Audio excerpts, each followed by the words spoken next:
Est-ce que vous pouvez nous dire quelques mots sur le sens de cette manifestation aujourd'hui, ici au Conseil économique et social?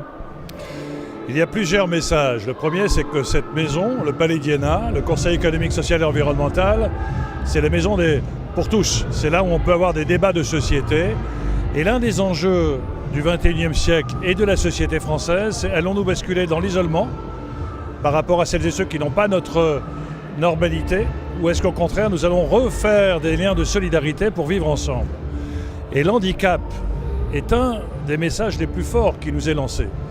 Au nom de notre normalité, on a peur de regarder l'autre dès qu'il est différent, alors que l'humain est au cœur de cette enveloppe.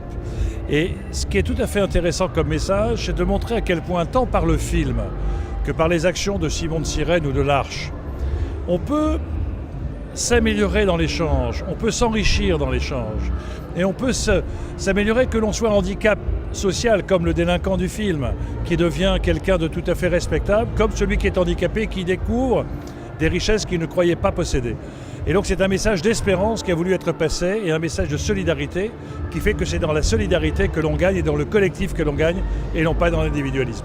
Un message d'optimisme également face à cette société qu'on dit en dérive, qu'on dit très très pessimiste, notamment en France. Il paraît que nous sommes un des pays les plus pessimistes.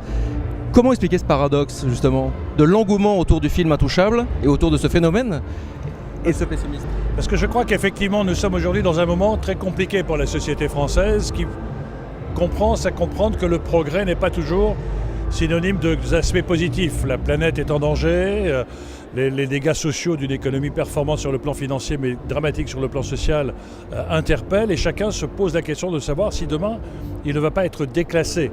Mais en fin de compte, le déclassement ne concerne que sa condition matérielle. Et l'on peut très bien ne pas avoir un portefeuille rempli, mais un cœur plein. Et aujourd'hui, on a asséché les portefeuilles et aussi les cœurs. Et on s'aperçoit que c'est le bonheur de vivre, l'épanouissement qui est peut-être plus important que les conditions matérielles. Certes, elles sont nécessaires, mais elles ne sont pas l'essentiel. Et l'essentiel, c'est peut-être tout simplement de regarder l'autre, de commencer à découvrir qui il est et de s'enrichir avec l'autre. Et la notion du regard, la notion du temps à consacrer à l'autre va trouver peut-être une importance beaucoup plus grande dans cette société qui atteint le bout de cette matérialité, de cette société de consommation. C'est peut-être un retour à quelque chose d'un peu plus vertueux.